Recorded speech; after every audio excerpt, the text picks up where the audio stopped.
یہ کپڑے چھمی بیٹا کے لیے خریدنے ہیں، انہیں میری طرف سے دے دینا۔ اور کچھ نہ کر سکا۔ اسرار میاں کی آواز آنسوں میں ڈوبی ہوئی تھی اور بڑا ہوا ہاتھ کانپ رہا تھا۔ کریمل بوا کی سماعت فوراً تیز ہو گئی۔ یہ آپ کا کام نہیں عالیہ بٹیا۔ انہوں نے عالیہ کے ہاتھ سے بنڈل لے لیا۔ اماں اور بڑی چچی کپڑے دیکھ رہی تھی۔ واہ کتنے اچھے کپڑے ہیں، یہ اسرار میاں نے چھمی کو دیے ہیں، عالیہ نے فخریہ کہا۔ اسرار میاں نے؟ واہ خوب رہی، پرائے مال پر پریاں حسین۔ کریمن بوا جلولا اٹھی۔ زمانے کی بات ہے، اسرار میاں اس گھر کی بیٹیوں کو جوڑے دیں۔ مالکن کو خدا جنت نصیب کرے۔ اسرار میاں کی ماں کو اپنے پرانے کپڑے دیا کرتی تھیں۔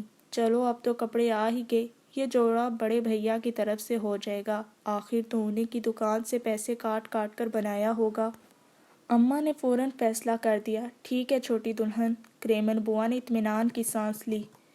عالیہ نے کپڑوں کو اس طرح اٹھا لیا جیسے وہ کوئی بڑی متبرک چیز چھو رہی ہو۔ اس کا جی چاہ رہا تھا کہ زور زور سے چیخے، سب کو بتا دے کہ یہ کپڑے اسرار میاں نے بھجوائے ہیں، یہ ان کی محبت اور شرافت کا تحفہ ہے، مگر وہ کچھ بھی نہ کہہ سکی۔ اس نے دھیرے سے کپڑے پلنگ پر رکھ دیے اور اوپر اپنے کمرے میں چلی گئی۔ نجمہ پھوپھی اپنے کمرے میں بیٹھی میک اپ کر رہی تھیں۔ اس وقت زردوزی سے لسی ہوئی ساری پہنے تھیں اور سخت بیزار نظر آ رہی تھی۔ اب تک انہوں نے کسی کام میں حصہ نہ لیا تھا، مگر آج چھمی کو رخصت کرنے کے لیے جیسے مجبور ہو گئی ہوں۔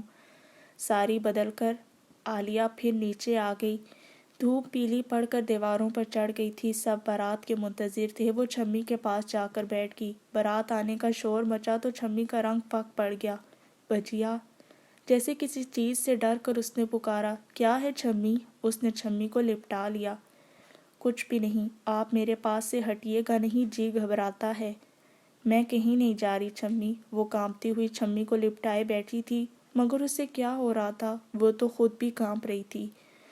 اماں، بڑی چچی، ساجدہ آپا اور کریمن بوا سب کمرے میں آ گئے۔ کریمن بوا کے ہاتھوں میں تھال تھا جس میں سسرال سے آیا ہوا نکاح کا جوڑا، زیور اور سہرا سجا ہوا تھا۔ سب لوگ پردہ کر لو، نکاح کے لیے آ رہے ہیں۔ اسرار میاں کی آواز آئی تو کریمن بوا نے چادر تان کر پردہ کر دیا اور سب اس کے پیچھے چھپ کر بیٹھ گئے۔ آج کے دن تو بڑے میاں گھر میں رہتے، اپنی بھتیجی کا نکاح تو پڑھواتے۔ خدا کی قدرت، اسرار میاں نکاح پڑھوانے آئے، اللہ نصیب اچھا کرے۔ کریمن بوا مارے دکھ کے رو رہی تھیں۔ چھمی نے اتنی آسانی سے ہوں کر دی کہ عالیہ حیران رہ گئی۔ اسے تو محسوس ہو رہا تھا کہ قیامت تک باراتی یوں ہی دروازے پر پڑے رہیں گے۔ سننے والے گواہوں پر صدیاں گزر جائیں گی اور چادر کے پردے کو آندھیاں بھی نہ ہٹا سکیں گی۔ گواہ واپس چلے گئے۔ میراثیں مبارکبادیاں گا رہی تھی۔ ہو مبارک تیری سسرال سے آیا سہرا۔ اور عالیہ کو ایسا محسوس ہو رہا تھا کہ گانے کی آوازیں کہیں کوسوں دور سے آ رہی ہیں۔ ساجدہ آپا نے چھمی کو سرخ جوڑا پہنا کر ذرا سی دیر میں دلہن بنا دیا۔ عالیہ الگ بیٹھی رہی جیسے وہ مفلوج ہو گئی ہو۔ جب سب لوگ کمرے سے چلے گئے تو عالیہ نے چھمی کی گھونگھٹ الٹ دی۔ کیا سچ مچ وہ اتنی ہی خوبصورت تھی؟ شادی ہونی تھی سو ہو گئی، کھیل ختم، پیسہ ہضم۔ چھمی نے آنکھیں کھول کر دھیرے سے کہا۔ عالیہ کچھ نہ بولی۔ یہ بھی کیسی کیفیت ہوتی ہے کہ بعض وقت کہنے سننے کے لیے کچھ رہ ہی نہیں جاتا۔ عالیہ خاموشی سے باہر چلی گئی۔